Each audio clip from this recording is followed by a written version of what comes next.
And welcome back to Stream City Radio, streamcity.org, and Stream City Sports on the podcast side of things. This would be episode number 7 of 9 we're going to do about ranking the conferences as we dig into the Big 12. And if you haven't watched any of these, we'll give you a quick recap. Don't want to spend a ton of time on how we're doing it. We've explained it in every episode. But basically, this is what we're doing. We knew coming out of last season there was two things were being floated. One, the SEC is not as dominant as it once was. Two is that the SEC is no longer the strongest conference. It's now the Big 10. Well, I think the first one we can all come to an agreement on. The SEC is not as dominant as it once was. They had 25, 30 years of absolute dominance. But that's no longer the case. I think things have evened out a little bit, but I'm still not sure the Big Ten has taken over as the top conference. We've talked about the SEC, talked about the Big Ten, we've talked about the ACC. Now we're going to dig into the Big 12. And I know this is a conversation people have had for years, top to bottom. But how do you quantify that? Because that's what we try to do here. One, what are the things we're looking at? Not bowl games. Bowl games are not a data point you can count anymore. That ended when McCaffrey set out the first bowl game and it's gone downhill since then. You got kids sitting out. You got kids in the transfer portal. You got coaches leaving at times that they didn't used to be gone. It's not the same team that played during the regular season. So that's really not a good data point. The playoffs also not a great data point. You do not have equal representation amongst the conferences in there. And even this year, you had Ole Miss playing without the coaching staff. A lot of it was gone. So we're sticking with the regular season. And we're throwing out FCS games because people approach those games in very different ways. Some coaches, if it's 28-0, their bench is going to be playing the remainder of the ball game. You're not going to see another starter out there. And you'll have other teams that they're going to play the starter until the whistle blows or until it's late in the fourth quarter or whatever. It doesn't matter if it's 70-0. Your program run it how you want, but I can't use that as a data point for judging conferences. So we're going to stick to the games that really matter, the power games against other power conferences, and the games against a group of 5. Now, all games are not created equally. I could have, if my best team beats your worst team at my home field by 7 points, that's not a feather in my cap. Because my best team should beat your worst team a whole lot worse than that. So we kind of tried to take that into account. What level of competition are you playing against? The only thing I would do different about this maybe if I did a revision of it and we look back maybe over a longer time period, and it might be interesting to do this as like a decade-long glimpse, but would be to maybe, I did 12 tiers. Top 2 teams out of a power conference are number 1. That's a tier 1 team. The bottom 2 teams out of a power conference, that is a tier 8 team. Then we did the same thing with the group of 5 and their bottom tier being a tier 12. So there you go. That's how we did it. And then the next thing we did was we started out at 12. 12 is a neutral point. There's 12, could have picked any number. There's 12, tiers, so we use 12. Everybody starts out at 12. If you're a 1 seed, playing a 10 seed, you're giving away 9 points. You're going to start at 3. Now, you can win points back by how much you win the ball game by, but only to a certain extent. 15 points is the most points you can earn back. For example, a home win by 3 is 0. A road win by 3 is 2. Neutral site's 1. All the way out to pick a 28-point victory. At home, you get 8 for that. Neutral, you get 9. Away, you get 10. That's the way we did it, and it scored off the winning team.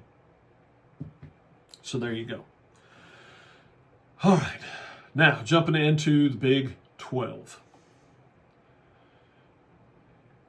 I'll give you a couple quick examples. Georgia versus Marshall is a tier 1 versus tier 10. Georgia's giving away 9 points. They win by 38. They win back 13 of those points, end up with a score of 16. Georgia Tech, neutral site. Georgia's a 1, Tech's a 3. Georgia's giving away 2 points. They win on the road, a neutral site, 2 points for a 7-point win. Boom. It's a push. That doesn't bode well for either conference. It's neutral. And lastly, Texas against Ohio State, a 3 traveling to play a 1. Ohio State giving up the same 2 points Georgia did to Georgia Tech. They win by 7, but this time at home. So that's actually a slight loss for the Big Ten as Ohio State comes away with 11. So there you go. That's the way it breaks down. Okay, starting out Tier 1, Big 12, Texas Tech, BYU. And I took these basically off of the standings on ESPN. Tweaked them a little bit with conference championships and that kind of thing, but basically that's what we've got. Texas Tech, BYU is your Tier 1. Texas Tech blows Kent State out 62-14. It's a 1 versus 10, so they're giving away 9 points. They win by 15. They end up with a total of 18 overall. That's a huge number. Anything over 14 is a really big number. Well, I would say 13-14 is a really good number. Anything above that, yeah, it's pretty big. Oregon State, similar situation, 45-14, also a 1 versus 10. Not quite as lopsided. You only win back 9 points in this particular situation. You were giving away 9. You end up with a push. So 30 points overall for Texas Tech. You end up with a 15 as your score. Then you have BYU taking on Stanford. It's a 27-3 win. It was at home. It's a 1 versus 6. They're giving away 5. Get 7. That leaves them at 14. East Carolina, this is a road game, so you're getting a little more points for your win. 34-13. It's a 1 versus 6 as well. Even though it was a closer game, it's a road game, so you actually pick up an extra point, 8 in this situation, where that puts you at 15. So really good numbers out of BYU, coming in at 29, 14.5 overall. So really good numbers from Tier 1 out of the Big 12. Something that the other conferences, frankly, have been right around that 13.5 mark. So scoring really well here for the Big 12. Your group, your Tier 2 teams, Utah and Houston. I know some people, Houston, Arizona, it doesn't matter. It like I said, took them right off ESPN, but the reality is what you give in one, you get in another. So, but we needed to have some sort of tier structure. UCLA and Utah was an absolute disaster for the Big Ten. 43-10 victory on the road by Utah at UCLA. Yeah, it's a 2 versus 5. You're giving away 3, but you're getting back 12. It's a 21 points, which is a massive number for Utah to get. Then you come back and play Wyoming. A little different story in this one. You're on the road again. 31-6 the final in this. It is a 2 versus 11 matchup, so you're giving away 9 points. You get 9 back for the victory, so it's a push. But overall, 33 is your number. 16.5 is another great number by the Big 12 as the top part of this conference continues to perform extremely well. And it's funny because the what I keep hearing about the Big 12 is it's not deep but wide. Well, the top end's performing pretty well. Now, the frustrating part is I'd love to have more data points, but it is what it is. Houston is where the story changes. Houston takes on Rice, and It's a 2 versus 11, so you're giving up 9 points in this. You win 35-9. You come back, so you actually end up 1 point above sea level with a 13 in this particular game. And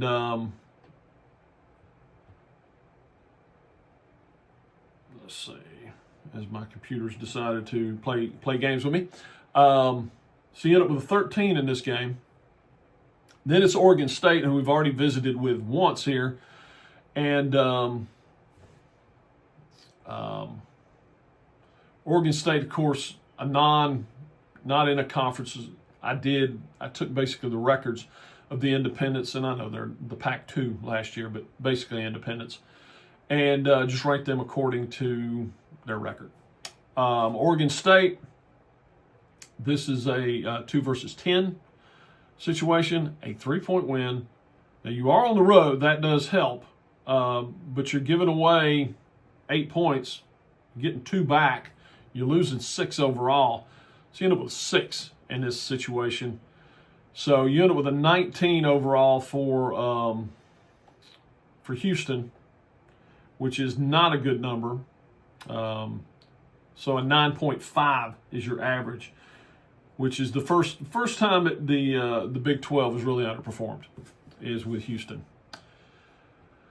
Looking at Tier 3, and that's going to be your Arizona schools, Arizona State. This is where Arizona only one game. They played an extra conference game, which we can't count, doesn't count as a conference game, but it's a conference opponent, so it gets thrown out. Played a FCS team, that gets thrown out, so you only have one data point. That's Hawaii, a 40-6 victory this time for Arizona. And this is a 3 versus 9 matchup, so you're giving away 6. You're getting 10 back for the win, so you end up with a total of 16. And that's going to be your average.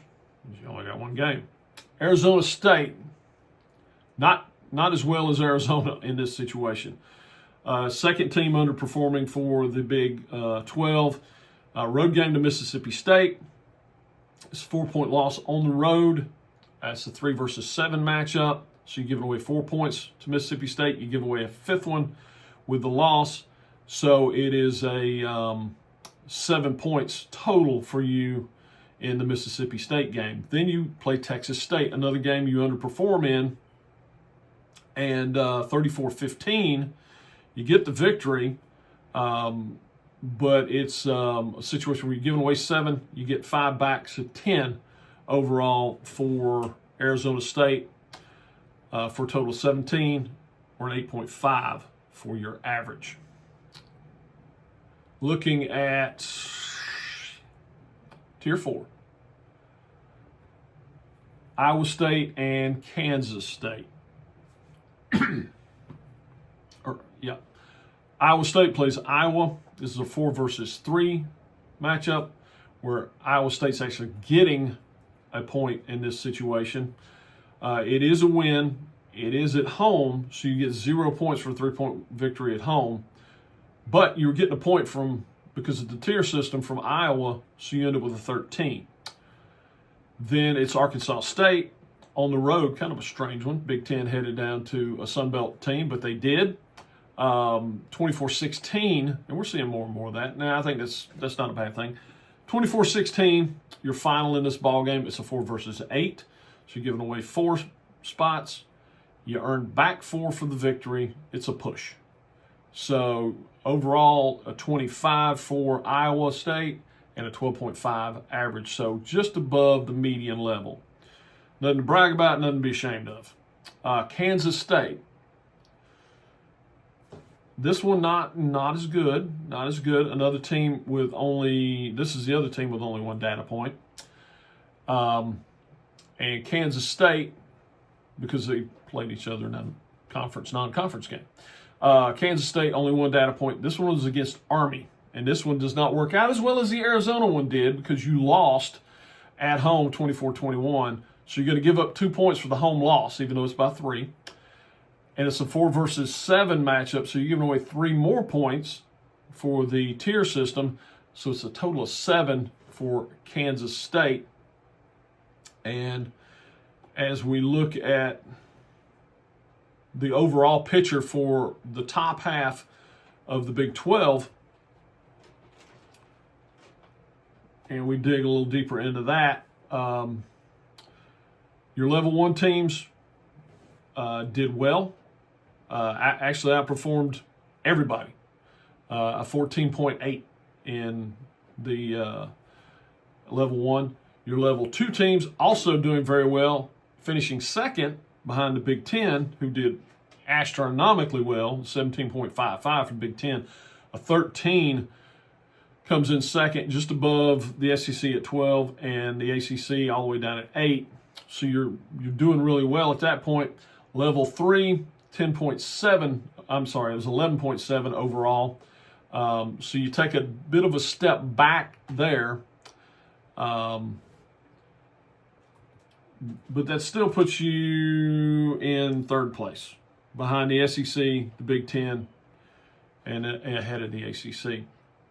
Level 4 teams put up a 10.7. That is well behind the Big 10 and the SEC, but just ahead of the ACC. What happens, though, when we look at just the group of, or just the power teams? It changes a little bit, not greatly, actually. Yeah, changes a little bit, not greatly. Level 1, 14 is still leading the pack. Actually, now the SEC becomes the number 2 squad, tied with the ACC, and the Big 10 is last. Big 10 making most of their hay against the group of 5 at level 1. Level 2, this is a crazy.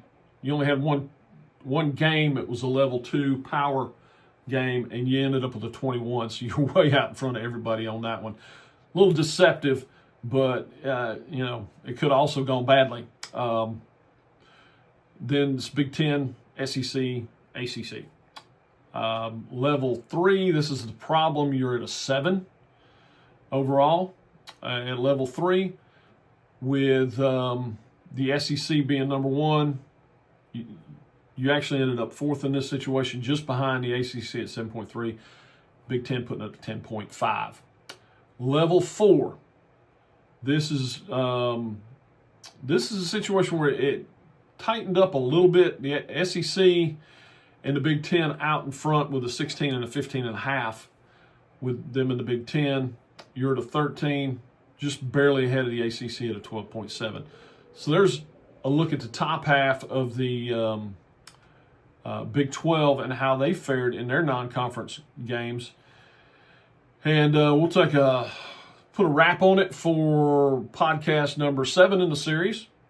We'll come back in number 8 and talk about the bottom half and kind of look at the overall thing as how the Big 12 did against the other conferences. And then we're going to do a much deeper dive on Monday. We will dig deep into the numbers, kind of the 10,000 foot look back down at not only the tier levels, but how you did real time, what the real records were conference to conference, what the, we could say graded on the curve records are conference to conference against everybody, against the, and then against the power schools, and see how it really shakes out. Because like I said, I'm up front. I'm an SEC fan. I'm a Georgia fan, but I'm trying to take an objective look at this and kind of let the numbers. I mean, you can't totally check your brain out and just go by numbers. We had the BCS. We know how that went sometimes. But it does give you a little bit more of an in-depth and takes some of the argument out of it. And we can still disagree. That's what sports are about. And arguing conference strength makes that a lot of fun.